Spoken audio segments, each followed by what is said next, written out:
So, please begin when you're ready. My name is Alan Waterfield. I'm the section of the Untitled Development Department. We're Jessica Hawes from Roy, consulting firm that prepares this work on our behalf. She'll be giving a presentation about their design study. I just want to say it's good to be following the presentation from the Waterfront Trust. Really timely refresher of the plan from Bayfront Park over to Pier 7, just to the west. Could you speak up, the area please? that we're focusing on. So we'll have to put it into context. Sorry, Joey's requesting you please speak up. Can you project a little bit? Even if you stand, it might help you be louder with your voice. Thank you very much. Sorry, please continue. Thank you. Sorry, I should have done it. Sorry. I just wanted to briefly note before Jessica gets into her presentation that this study is another key step in the ongoing implementation of the Setting Sail Secondary Plan. And that on May 17th, we'll be asking the Planning Committee to adopt these guidelines such that we'll be able to use them in the future to evaluate development applications as they come in and to evaluate the public realm improvements as they get to the detailed design stage. And certainly it also will be influencing other key steps in the process that will come later, such as the rezoning of Piers 8 and the draft plan of subdivision. That will be the legal process through which the various blocks and streets will be established.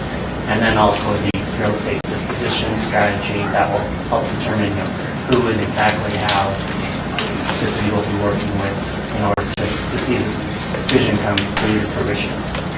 With that, I'll turn it over to Jessica. Thank you, Alan. So as Alan said, my name is Jessica Hawes. I've been the project manager for this project, working obviously with city staff and our team at McElroy. We're landscape architects and designers. To start off to say that it's been a distinct pleasure working on this study, and a study of this caliber and interest has been generating a lot of excitement both in our office and I think through the consultation processes that we've had, so we appreciate the opportunity for being able to work on this with you. In terms of the presentation today, I'm going to do a brief overview of the study and the timelines of which it's been undertaken.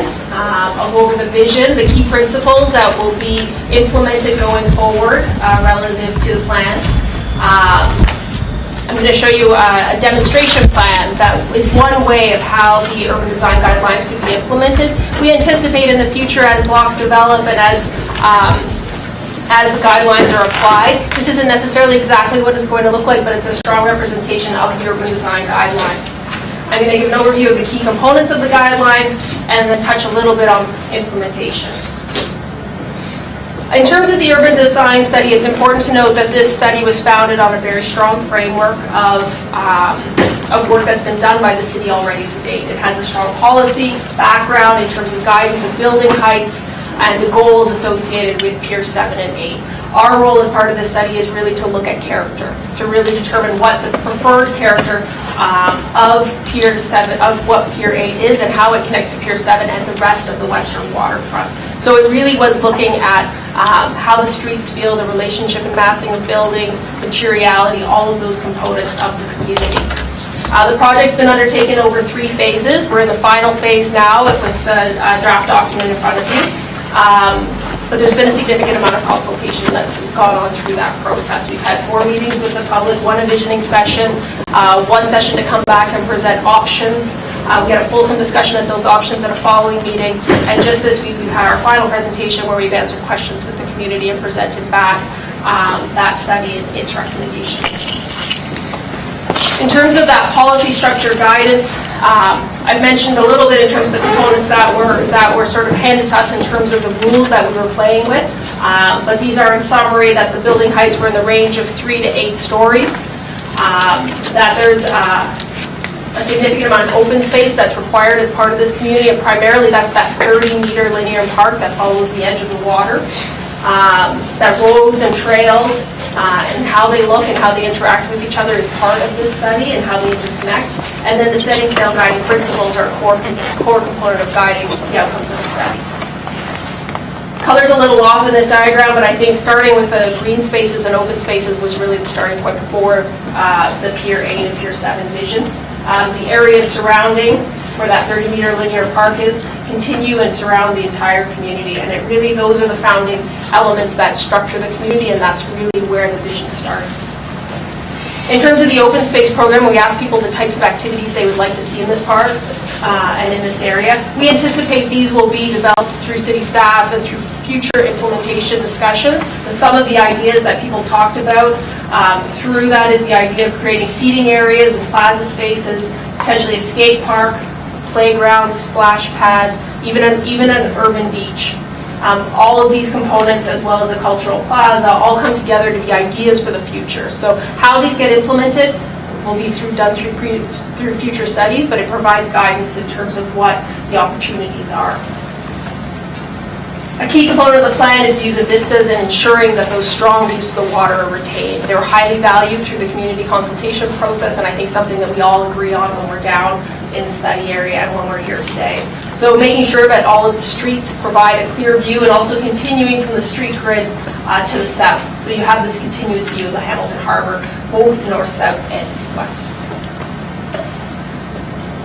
A lot about the discussions that we had associated with this community was vibrancy. People on the streets, people enjoying activities, people being drawn from place to place. So that activity is really throughout the whole community. So looking at the land uses and the potential uses, taking into consideration the two uses that are here today, the Williams Coffee Hub and the building we're in now, the Waterfront Trust, looking at the new institutional uses that will be part of this development, and then also identifying a potential future community use that is a broad destination, so that you get pedestrian travel that links around the entire development. Layering on top of that, the importance of having an integrated cycling route that connects, you see the blue, that connects with the existing cycling networks, and then also a real commitment to pedestrian friendly. So this is a pedestrian cycling first community, and that's part of the inherent vision. So sidewalks on both sides of the road, all of those components are key to the plan.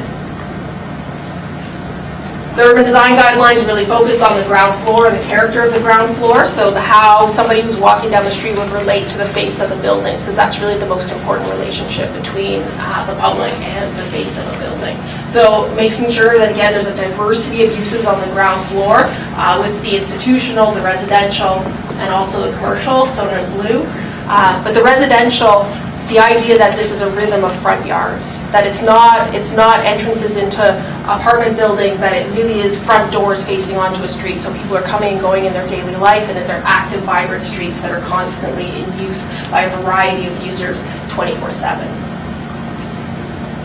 In terms of the two options plans that we presented before Christmas, we talked a lot about parking and how parking can be structured through this community. Because of the water table, going below grade isn't necessarily something that's feasible as part of this development. So looking to incorporate parking in a way that is not highly visible, but also very reasonable in terms of supporting development and making sure that there's the right number of parking spaces for both park users and the public, but also residents in the future was very important. Ultimately, the concept plan is showing a hybrid between the two options we presented at the public meeting. The hybrid being that some of the blocks don't have dedicated parking associated with them, and their parking is located in a centralized parking lot, which you're seeing on slide block G. On block G in this location. And then some of the blocks still have a more conventional configuration where there's parking on each of the independent blocks. What we heard from the public is that constant debate of is there enough parking or is there too much parking, and that's something the city will manage through implementation and really understanding what the need is as development goes forward. So this takes us to the overall plan. People have spoken a lot about the 9 development blocks associated with this waterfront vision, but there's also a very strong network of streets that connect all of these blocks together. There's a strong focus on making sure these blocks were walkable and small in scale, and that they had a pedestrian feel to them so that they're not overwhelming, and it's a very easy and walkable block structure.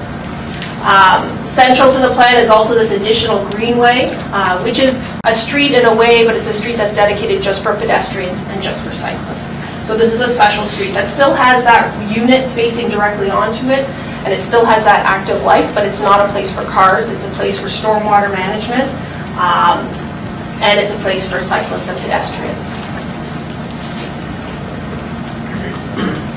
In terms of the overall statistics associated with the plan, overall there's about 125,000 square meters of GFA.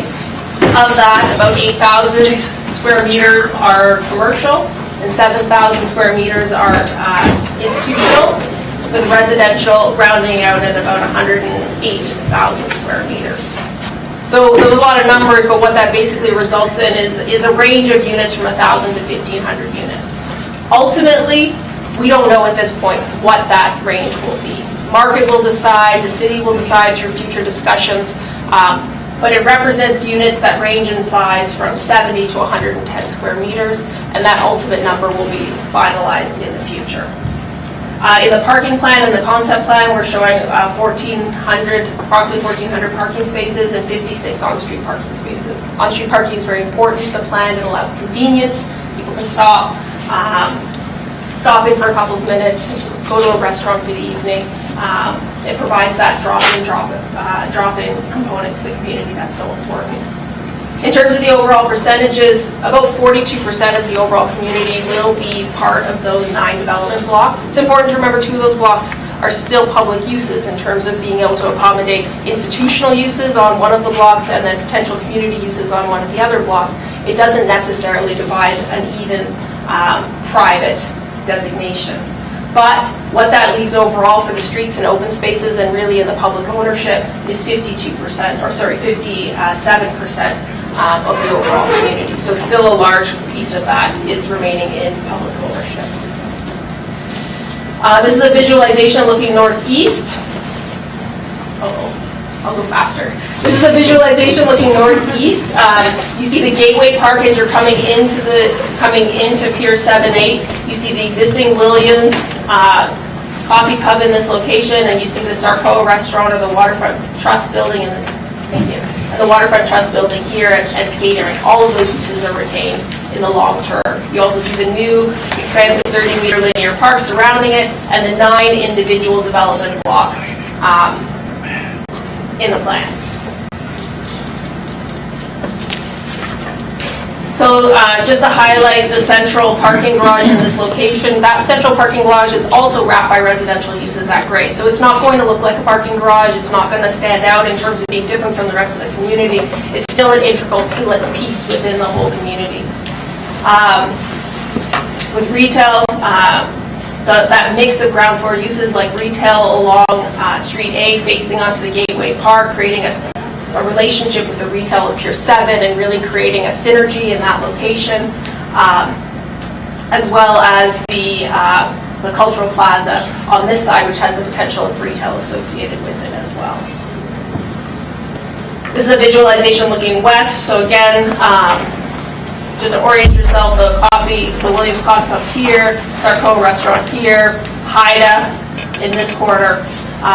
And the cultural plaza itself is something, again, it's an idea for the city in terms of going forward and implementation, and it'll be a process to determine what the right fit is for that cultural plaza. But ideas that we've put forward as part of the sort of ideas generation process is really potentially taking some of the materials that are on site today and creating a shade structure, looking for opportunities to incorporate something that represents the Aboriginal community and their relationship with the waterfront.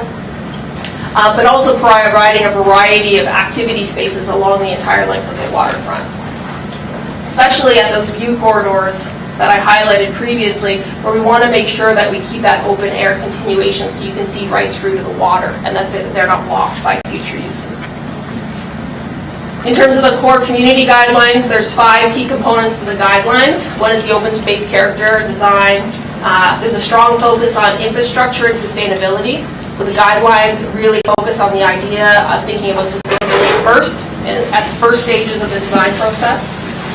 There's a focus on street design and the components that should be in each street, such as minimum sidewalk widths, cycling trails, etc.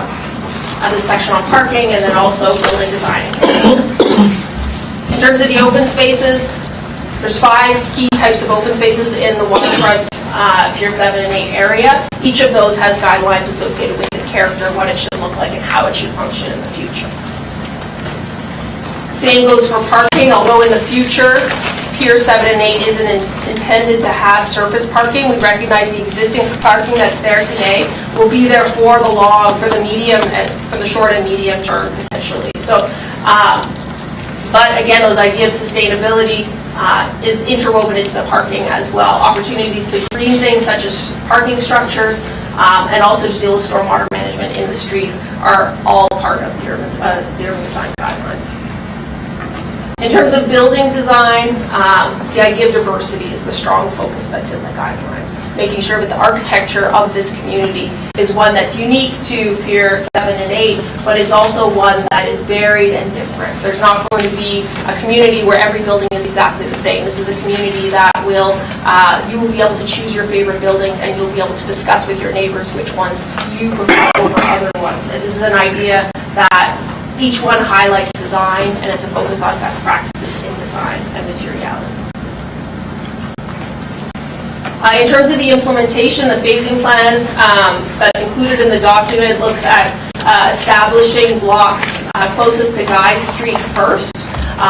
These two blocks have parking included within them, so it allows for them to be developed in the short term, and also begins to establish a very strong face for the community in the short term. In the second phase, we see the centralized parking garage, the cultural plaza, and the two development blocks associated with it on either side. But you also see the long-term, in that phase, still retention of the existing surface parking that's there today. So things will function very much as they are today until there's the provision of the parking associated with the parking garage, which is very important because it has to be balanced. And then in the last phase, we see the water, the development associated with the water, and also the linear park developed so that there's a full build out that happens over the short, medium, and long term. In terms of next steps, so this next step in terms of presenting to yourselves today on May 5th, taking the comments that we received today and then incorporating them in terms of our planning committee meeting on May 17th, when we'll be presenting it back. So I'm the chair, sorry, I'll sit over here. I just wanted to see the screen, so I have Mayor Eisenberger, then Tom. So, great vision on the plan, and you know, I'm intrigued though, if you can go back to kind of the overhead plan, the more complete one, the full detail piece. So what I'm interested in is I would think that, you know, in as much as we're looking at a phased plan, that some of the amenities that we're talking about in terms of the periphery of the walkway and the park space is something that I think the community is largely going to have sooner rather than later, and could be an attractor, not unlike the concept plan that we just looked at, in terms of providing a kind of a level of use, because the roll-up could be 20 years. 25 years. By the time we kind of fully get this developed, I'm assuming.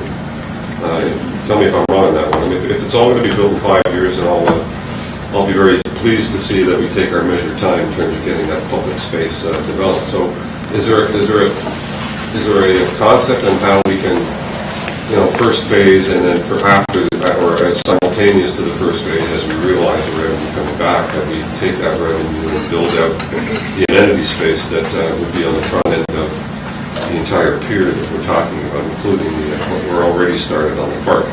That little park feature there, but we're not fully completing that park feature, we're just doing the front end of it, as I understand it. So, can you give us some thoughts on how that might roll out? Sure. Thank you, Mr. Chair. You're correct. In terms of the decision of how this rolls out relative to the public space, that will be something that's up to yourselves and through your review of this process. In developing the phasing, we did it in a measured way that looked to balance redevelopment blocks associated with output for public amenity spaces.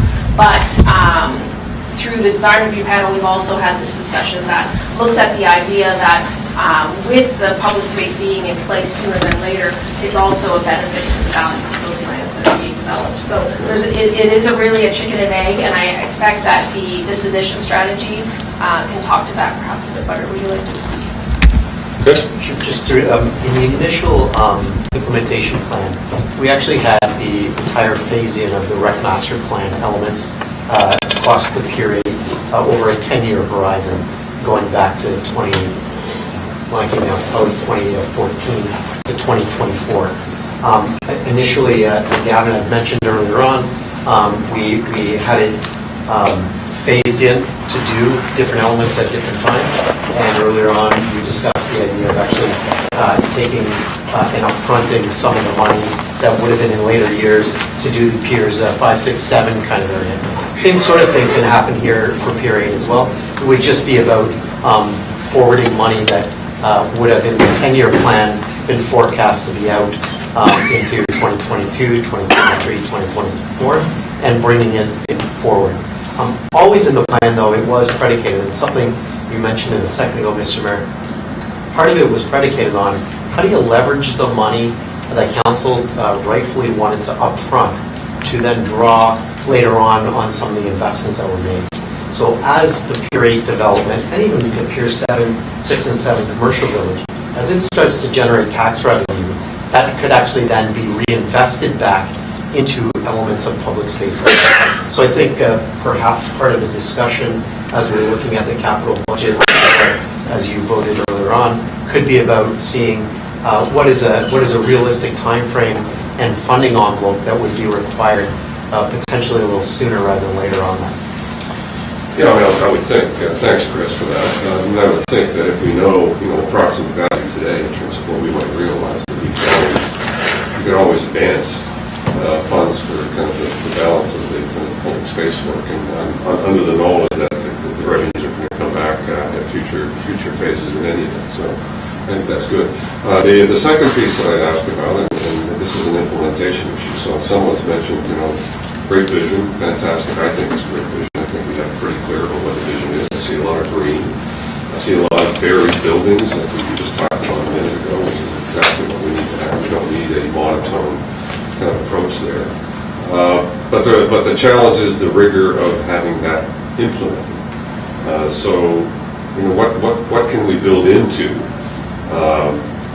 the plan to ensure that that kind of rigor exists, so that the green roofs are a requirement, that a different style of architecture is a requirement, as opposed to, and I'm sure that will be the challenge. The developers will have their own vision as to what they would like to build. So how do we build in a kind of an implementation rigor that actually, to the degree that we can, mirrors the kind of vision that we're emulating? Jason Thorne, General Manager of Planning. Yeah, so through the chair, I think what you're hitting on is in part a lot of what we've got to tackle through how we're going to actually take the lands to market. So we're starting to look at it, Chris and Philbert were looking at a number of different models in terms of how other cities have taken this kind of product to market and what sort of performance standards you can establish as part of that. And I think that's where we'd be looking at what are sort of the architectural design standards that we'd be expecting in any sort of bid coming back, and any sort of partnership opportunity coming back from the private sector. That will be one key area. There's some opportunity through the zoning work that we do to ultimately implement this study, that we can speak to some of it there. But we can't get into too much detail on the zoning, because we do want to leave some flexibility to see what the development industry can come back with. So those are really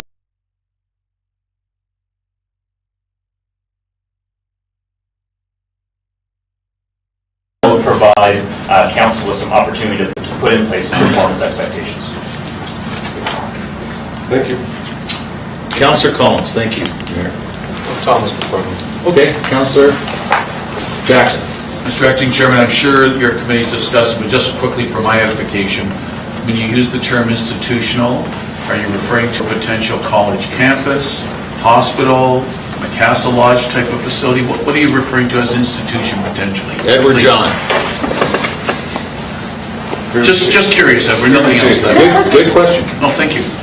The institutional block, as some of you are aware, came through when the Waterfront Trust were designing the museum, which went in that location. It carried through to the secondary plan, is still there today. At this point, the zoning bylaw will look to apply institutional uses in keeping with that secondary plan designation. But I feel through a number of means that there is a possibility for contemplation of changing the set and sale secondary plan should residential mixed use wish to be located on that block. But ultimately, at this point, we're carrying through the vision of the set sail secondary plan, which is to include a number of institutional uses on that block. What's an institutional use? And again, the only example so far, Edward, has been a museum type of institutional use at this time? Through the change of the council, that was the original vision in that area. Okay.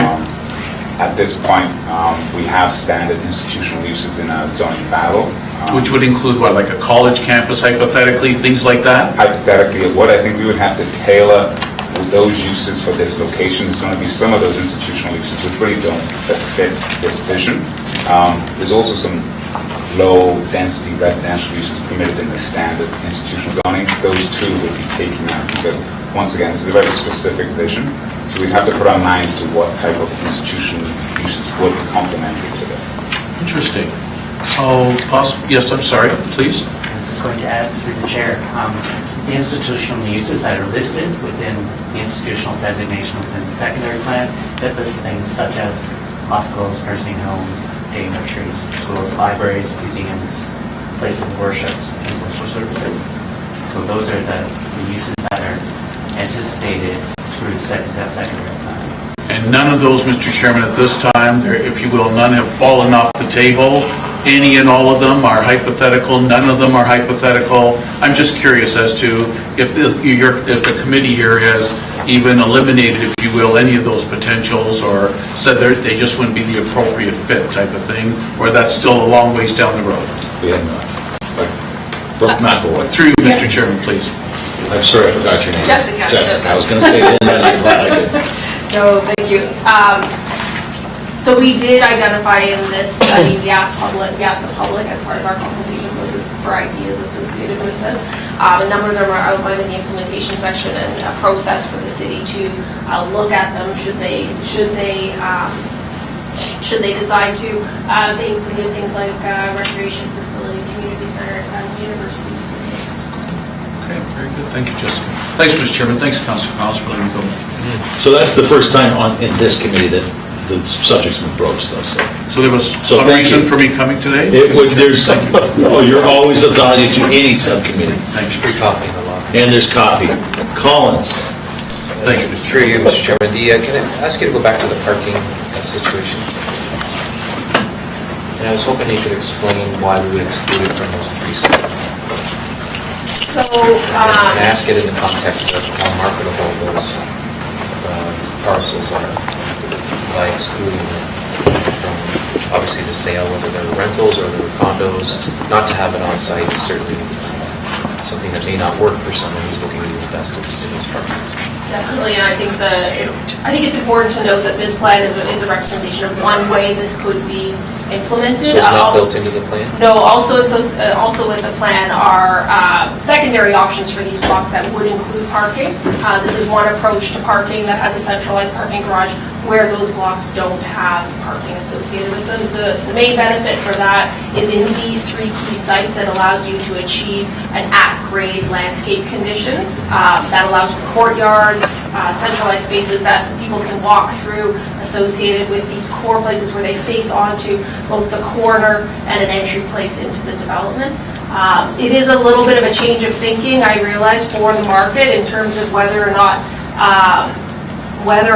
these development blocks would have this parking associated with it, and that's something that would have to be further developed through discussions with the development community. And this is determined through the sale of those parcels when they're put on, are they conditions when we sell those, or how does it make its way from a formal perspective into the plan when either they're sold or this is approved at planning at our next meeting?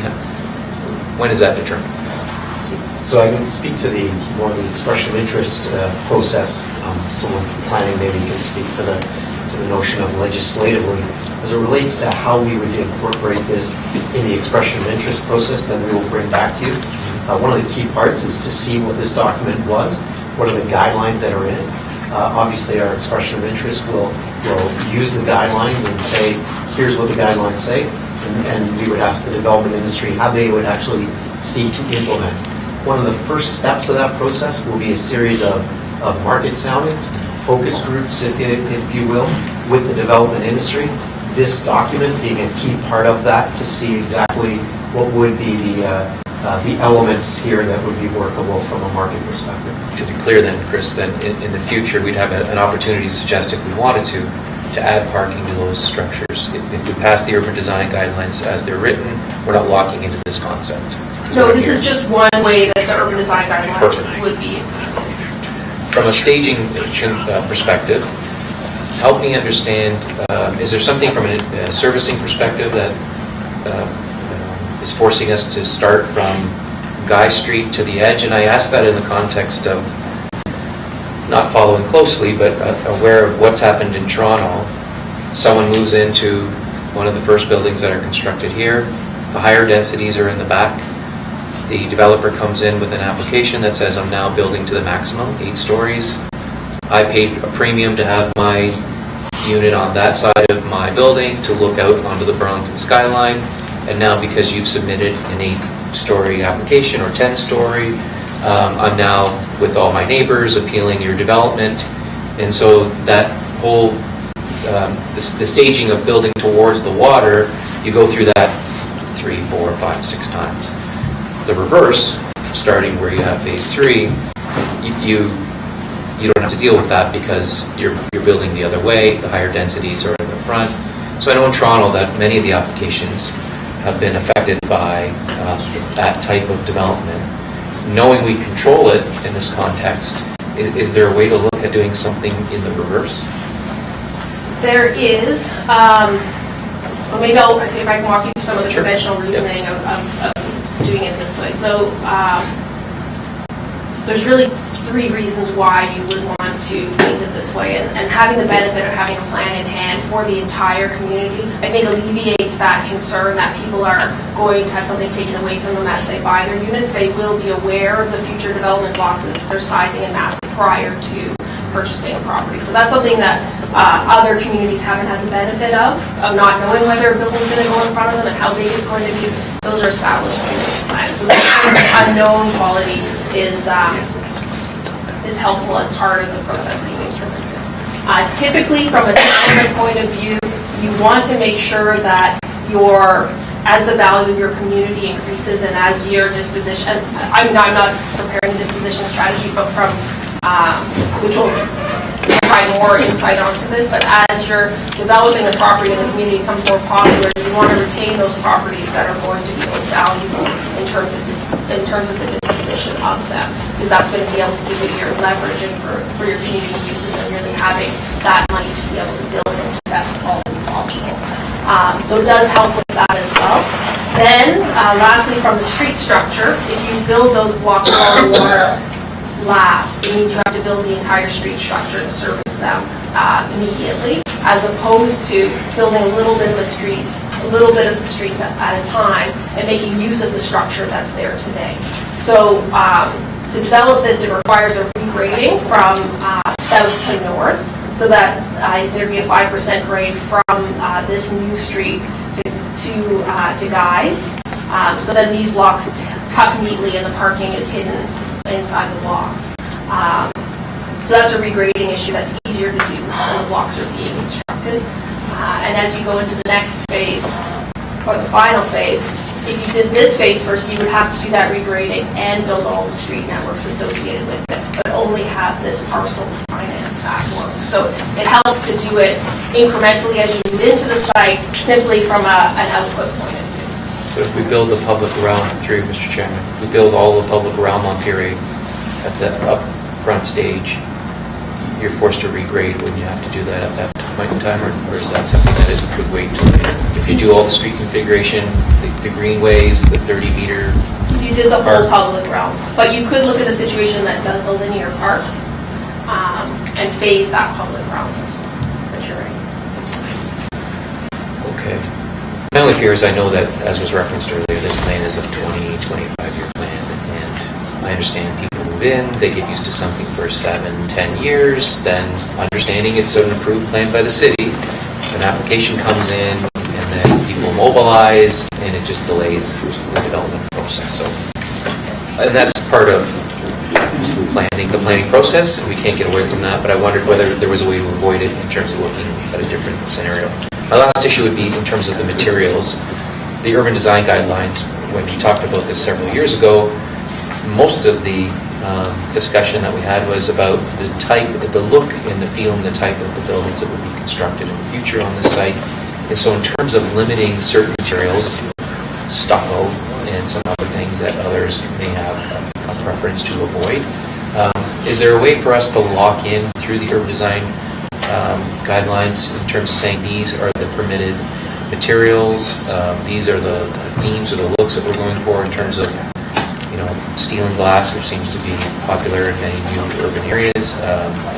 So some people suggested years ago we look at the, you know, kind of a Cape Cod kind of look for some of the smaller structures. So how is that built into what we have in front of us? And the next question would be, what's to come still as part of that to determine or nail down the materials and some of the, I guess, more architecturally themed guidelines or criteria that are attached to the urban design policies? Go ahead. Through you, Mr. Chair. So in the urban design guidelines, there is a clear articulation of materiality and the preferred materials associated with this development, and those recommendations are also included in the design checklist to be used by staff and by the design review panel and yourselves when you're looking at applications and comparing them to the urban design guidelines. The urban design guidelines are founded on diversity of materials, so there's a preference towards primary materials and what's recommended for secondary materials. There's really, from an urban design point of view, in my opinion, not bad materials, but materials used badly, and I think that the guidelines really focus on that. There's obviously a style which is identified by the community through a review of other communities and waterfront communities that have been built that is more of a punched window sort of contemporary style that sort of goes away from that glazing type curtain wall that you refer to, and that's outlined also in this document.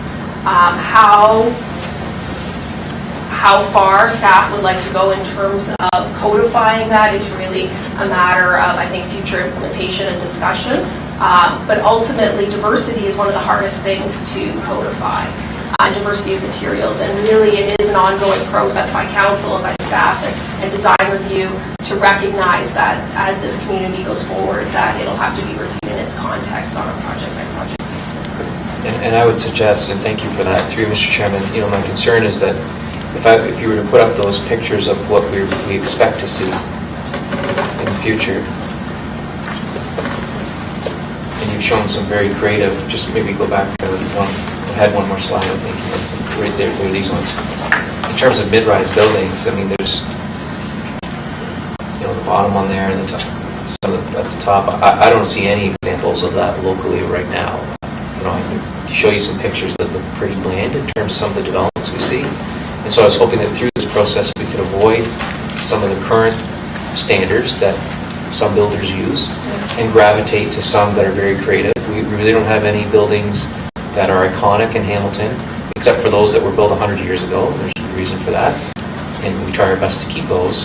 But in terms of modern architecture, I mean, there's not a lot to brag about locally. We have some really nice buildings, there's no doubt, and we could pull some out. Some of the award winners that we've had over the years are probably the cream of the crop, but the average building that's built is not to some of the standards that we have here. And I think many in the community would expect a higher standard on the waterfront because of the amount of people that will be here. This is an image issue for us. We'll have a lot of visitors from outside of the community, so what better way to showcase local architecture than on Pier 7 and Pier 8. So my questions are about, you know, how, I understand, you know, develop a checklist and the criteria, but I'm hoping to lock it in rather than leave that subjectivity to someone 10, 15, 20 years from now to say, yeah, kind of passes the standard, as we do now. So a really good question from the mover of last term's motion for us to create an urban design panel. I saw our GM wanting to comment as well on the quality of the design. It's one thing to say it, but how can we make certain we get what we see on this screen, Jason? So through the chair, there's going to be, I think, a couple of opportunities for that. One is ultimately council's going to select your development partner. So you will at that stage be able to evaluate whether that's the the concept and the partner that you want to work with on this. And then this project, whoever ultimately is the builder of this project, will be subject to site plan and will be subject to review by the design review panel. So there will then, at the implementation stage, be a couple of more opportunities to make sure that what's being proposed aligns back with this original vision. So this design study really sort of sets the table of what those expectations are. And there's a couple of steps between now and ultimate construction where council can make sure that this design vision is not lost in the final product. Go ahead. And if I can say too, I think the importance of creating a document like this sets expectations. And I think people coming to the table and developers that are coming to the table are watching this process.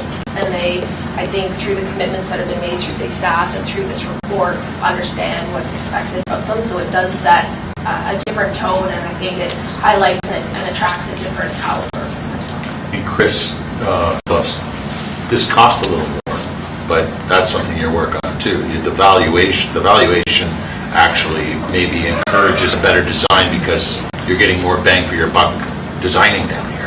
Through Mr. Chair, yes, I mean, just as Jason said, I mean, part of this whole process has been the fact that because we own the lands, we actually have a lot more control than just the normal legislative control that we would normally. And so our ability to take this study, codify certain things into zoning, leave flexibility to the marketplace, but your role as council, and quite frankly the community's role in how we go about doing the expression of interest is a whole other element of this. So for sure, part of our thinking has been market soundings on things, as you said, on the phasing, Councillor, as well as things like design. We realize it's a key piece of it. We expect that design will be a key criteria moving forward. I think, as Mr. Crawford rightfully pointed out, I think how we come up with how you rate it, I think is obviously going to be our challenge, and that's what we'll bring to you recommendations to. Yeah, we don't want to go to a barber, we want to go to a hairstylist. You know what I'm talking about, Councillor Collins. The last question would be the accessibility issue. So to be clear, everything is, I heard it earlier in terms of the issues that were raised through the community consultation process on James Street, and then in a presentation here today. And how is accessibility built into the urban design guidelines currently?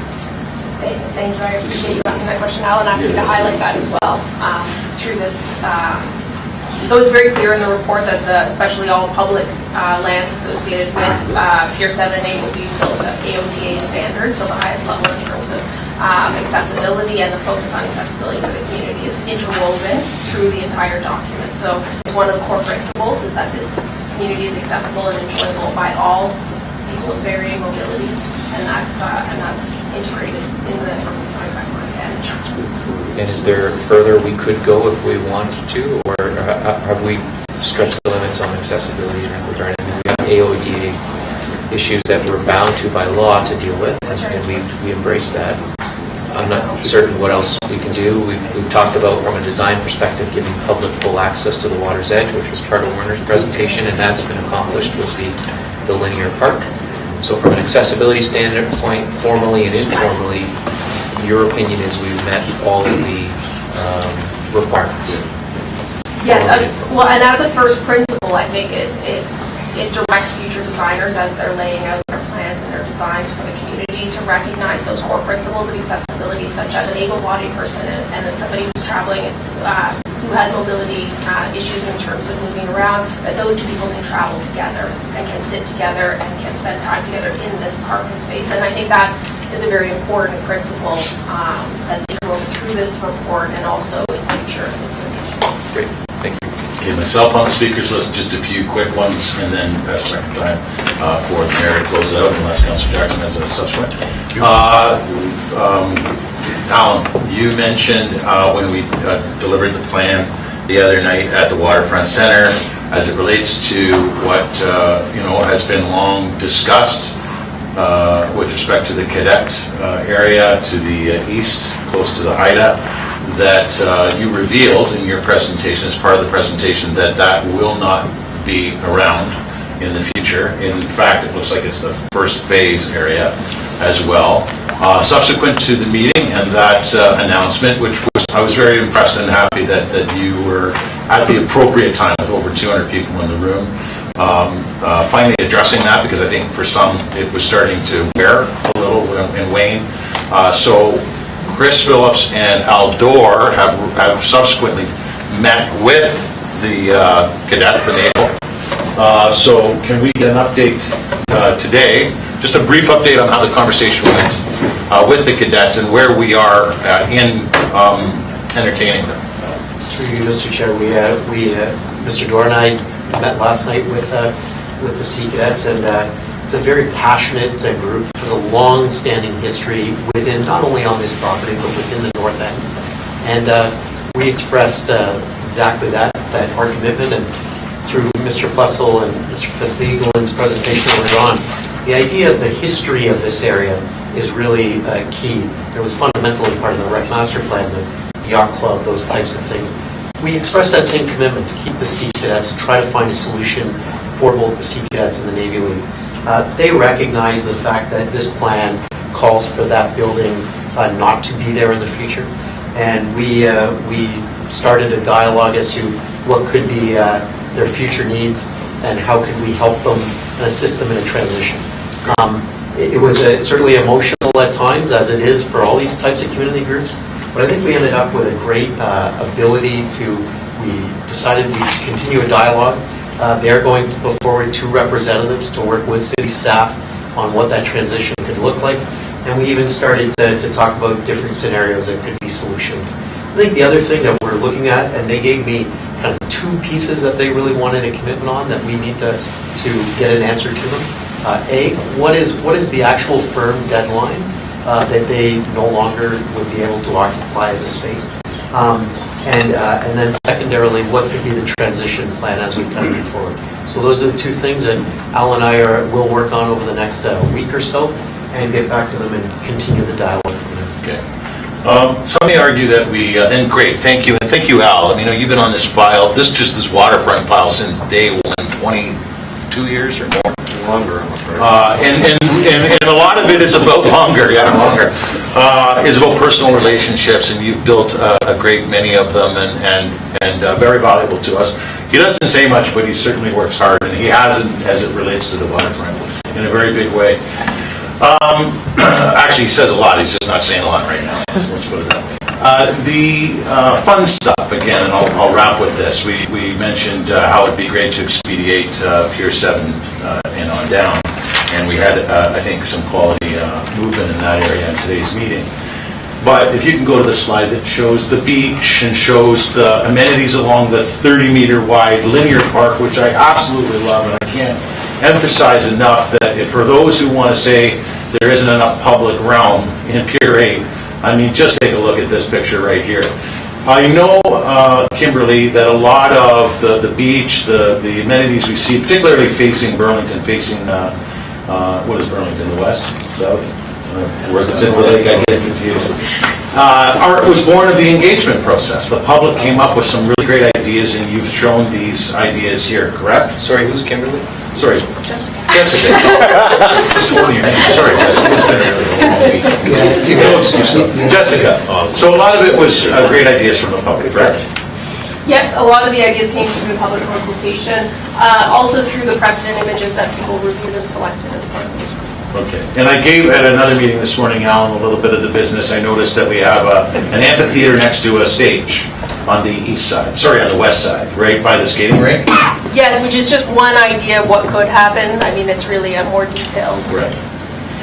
And so these amenities, Edward, let's say and I'm being hypothetical, but quite possibly, the mayor's alluded to it, Collins has alluded to it, let's say we wanted to move forward on the 30-meter wide boardwalk sooner rather than later, the linear park, and these wonderful ideas that have already been expressed through probably the greatest engagement we've had in the history of engagement in this city, and we can't thank Brooke McElroy enough. Somebody alluded to earlier, they're the best in the nation. They've shown time and time again working with us. They do very good quality work, and we saw it the other night. We're seeing it here today. What do we need to do as a planning committee, as a council, to realize these visions, the sandy beach, the boardwalk work, and what take us through how that would work from a planning process? Through the chair, the councillor, typically any public open space, there is a separate process through Public Works in which they have their own consultation, they engage the community, and they really get down to the fine-grained, detailed design, how that space is used.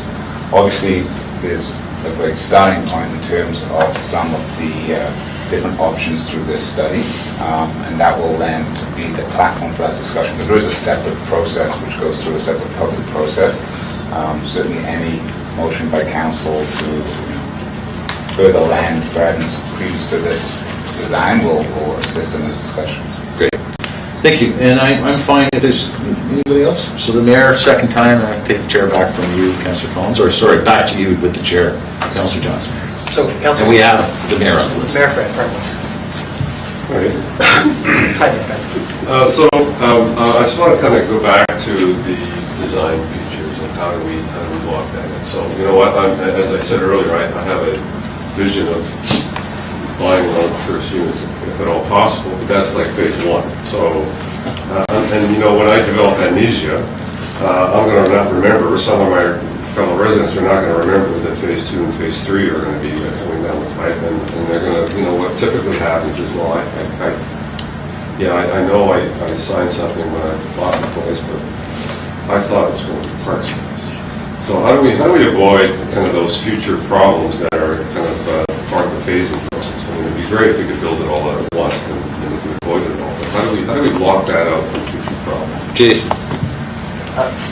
So through the chair, part of the zoning exercise that follows on now that Ed's going to be leading, the intent is to sort of zone the entire site. So subsequent phases shouldn't then have to go through a rezoning exercise that would cause some of the issues that you're talking about. So if the same vision maintains itself through all 3 phases, through all that sort of 20-year implementation, not only should it be known because council will establish a clear long-term plan that anybody moving into the first phase will see what phases 2 and 3 look like. Phases 2 and 3 also shouldn't have to go through OPAs and rezonings. It should be able to go straight to site plan.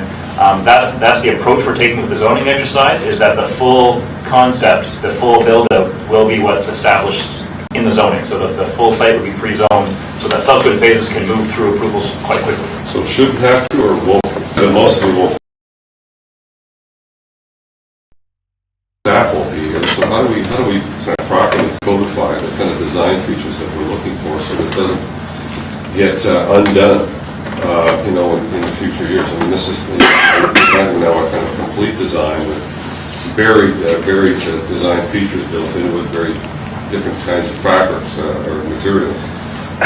How do we kind of build that in so that down the road it isn't lost or forgotten or you know, that same kind of momentum that it has today? I mean, phase 2 and phase 3 are a ways up.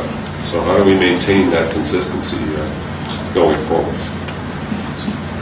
Mr. Chair, I mean, I'll start maybe on as it relates to the expression of interest. I think that's one of the things we want to know from the market soundings is whether or not we're actually taking this in a block by block, year by year type basis, or whether we're actually looking to go to the marketplace for a master developer who generally would be able to look at it from a holistic standpoint. So I think it'll be a balance between all those things.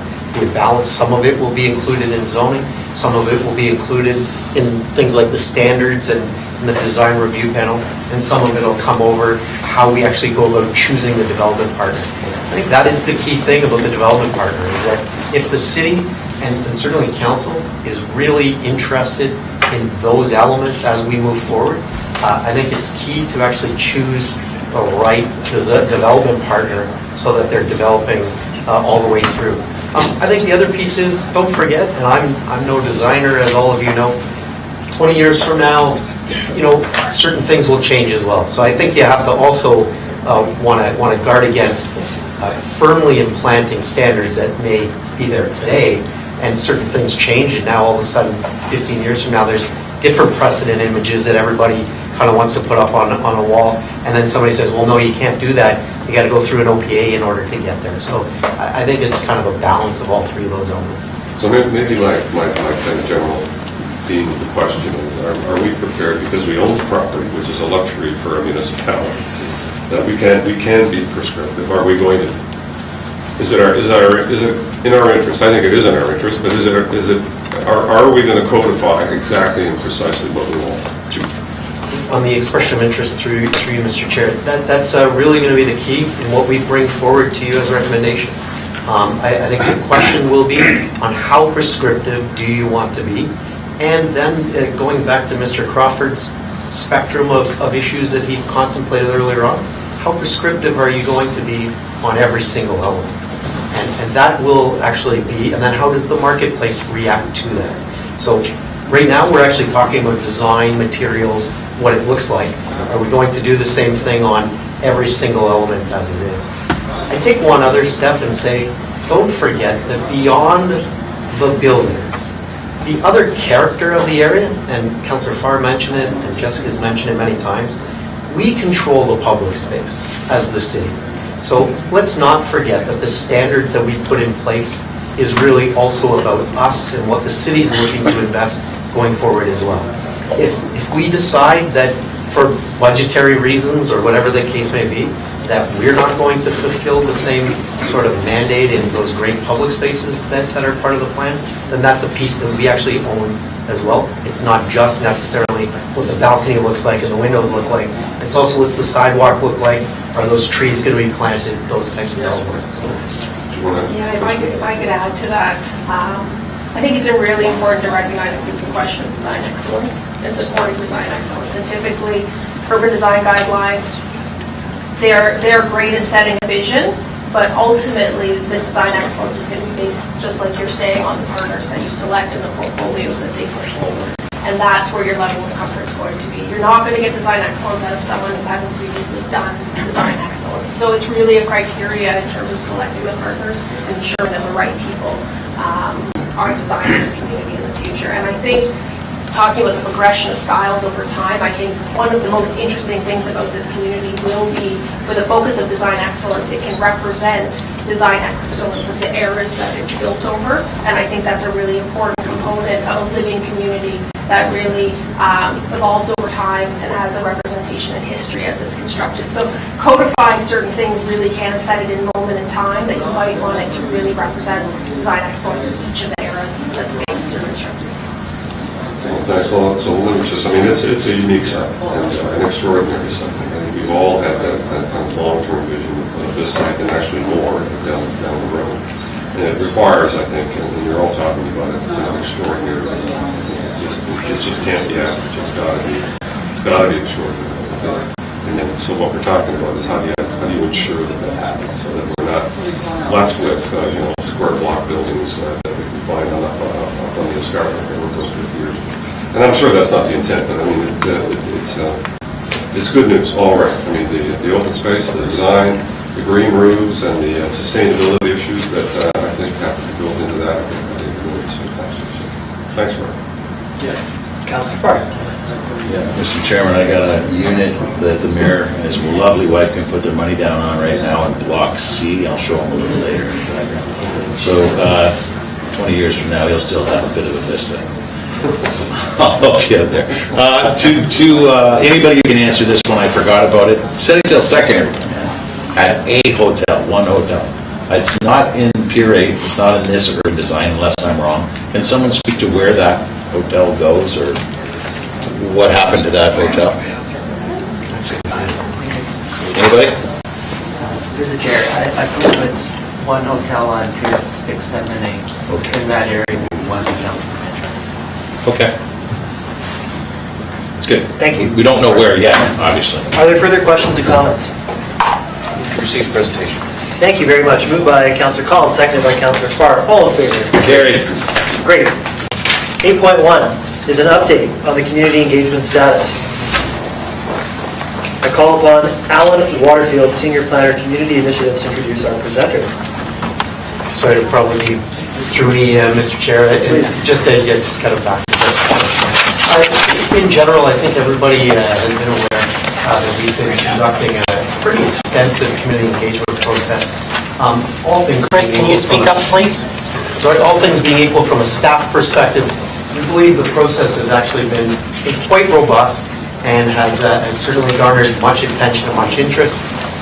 We are continuing on both in May as well as in June, and 2 more of the monthly meetings as it relates to the West Harbour Community Engagement Conversations.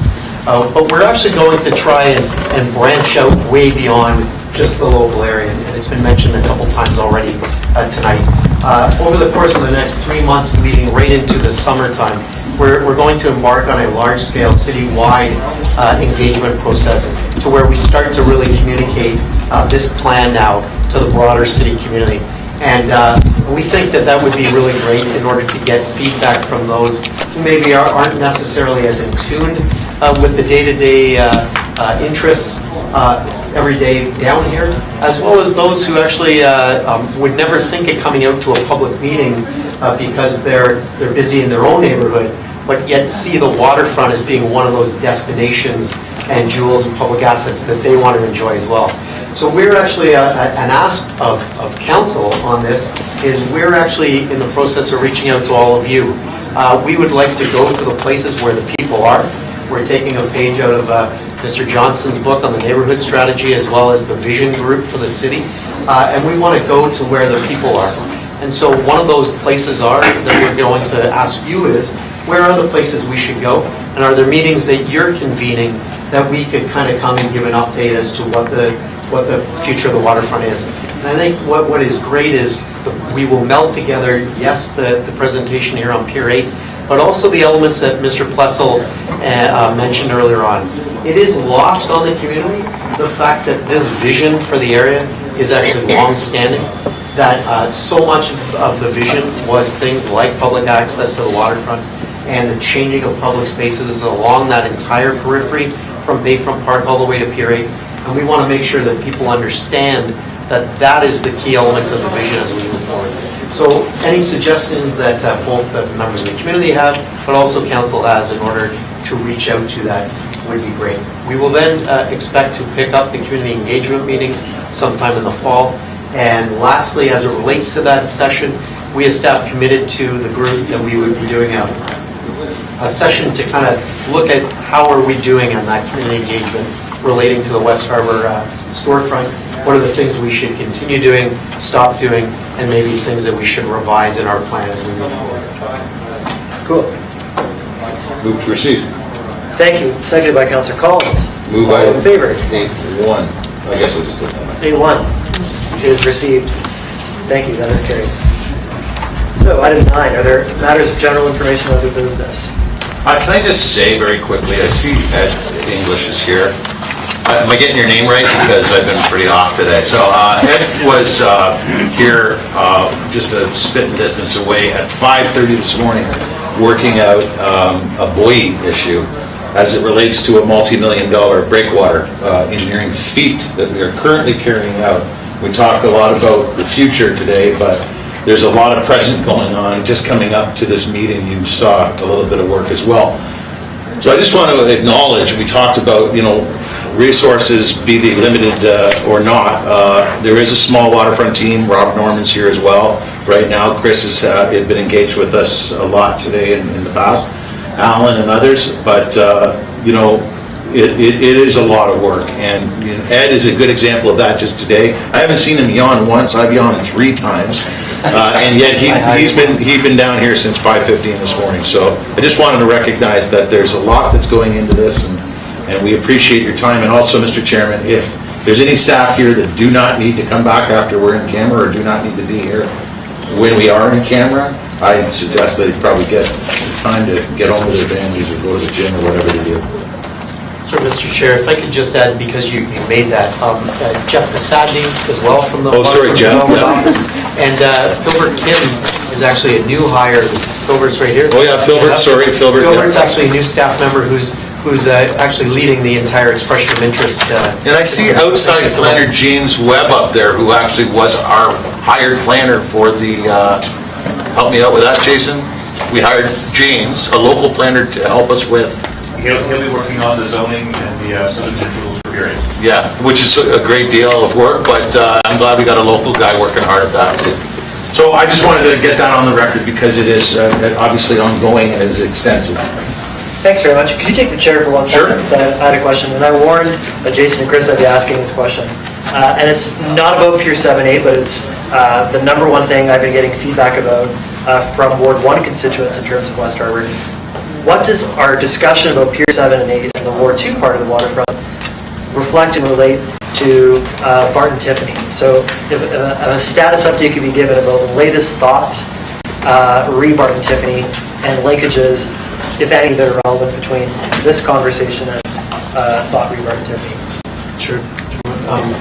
So a couple things on Barton Tiffany, I guess. The first is that I've expressed this many times. Jason actually expressed it at one of the community meetings. The misinformation and mischaracterization, I think, of one of the elements of our initial plan was that Barton Tiffany was all of a sudden going to become the affordable housing element. And the first is to alleviate that fear. First of all, that was never the intent of the plan at all. It was never the intent of the report that was done, and certainly from a staff position would not be a recommendation staff would do. I think that the key thing about Barton Tiffany that is kind of lost in that discussion is that the urban design study, as well as the zoning that was in place for Barton Tiffany, calls for that area to redevelop over time to a great mixed-use community all in and of itself. Residential along Barton Street, commercial in behind adjacent to the GO station. Give or take about 1,200 units, 1,400 units of housing along Barton Street within the entire Barton Tiffany area, and commercial in there as well. So that has always been in the plan for Barton Tiffany to redevelop. What part of Barton Tiffany becomes affordable housing will actually be a discussion point for City Housing Hamilton. Quite frankly, the offer from the city to look at it was solely on the premise that the city already owned the land. City Housing Hamilton, they actually choose that Barton Tiffany doesn't fit their needs whatsoever, and therefore that land will look to be developed as we go. What are we doing with Barton Tiffany today? The Deloitte study clearly said we have some homework to do on Barton Tiffany.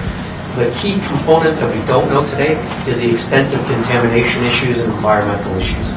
So in the 2016 budget, Council approved a plan to get on with it in that area, and we're already proceeding with the environmental testing and due diligence that needs to be done in the entire Barton Tiffany area for the lands that the city owns, so that we can assess what is the contamination issue, what does that possibly do for market potential, and then where is our next step. What we anticipate is Council gave us direction to look at an expression of interest for Pier 8. Barton Tiffany is certainly on the horizon as to the next set of properties that we would look to take an expression of interest to later on. I appreciate this. As this conversation rolls and evolves, I'll be in touch with further considerations. I appreciate the broad overview. While Councillor Farr is the chair, I just wanted to say this has been a tremendous learning process for me. I openly admitted at our first subcommittee meeting, that I'm new to the history of this site, and I'm also new to planning. I'm not a planner. And I've been deeply impressed by the seriousness and the professionalism I've observed over the past 3 months as the conversation has heated up and heated up. The one sort of broad principle thing I said at the first subcommittee meeting was I want to see a green and a blue waterfront in the sense of environmental sustainability. And I'm seeing it, or at least the good beginnings of it. So a very good omen, and I'm very grateful for it. So thank you very much. And I will seize the chair from Councillor Farr, and I will return to my script. We are at item 10, which is a closed session section. Unless there's any discussion on the closed session minutes from February 9th. Second. Collins and Farr. So that is carried. 10.2. We have before us a private and confidential matter respecting a land transfer settlement from the federal government to the city of Hamilton, and therefore required to read out the following information. We are moving into closed session for item 10.2 pursuant to section 8.1 sub C F of the city's procedural bylaw. 14-300 section 2392 sub C and F of the Ontario Municipal Act 2001 as amended, as the subject matter pertains to a proposal or pending acquisition or disposition of land for city purposes, and to the receiving of advice that is subject to solicitor plan privilege, including communications necessary for that purpose. I now ask members of the public, the media, and staff who are not required to be in attendance for this item, please read the rant. Many thanks. See you soon.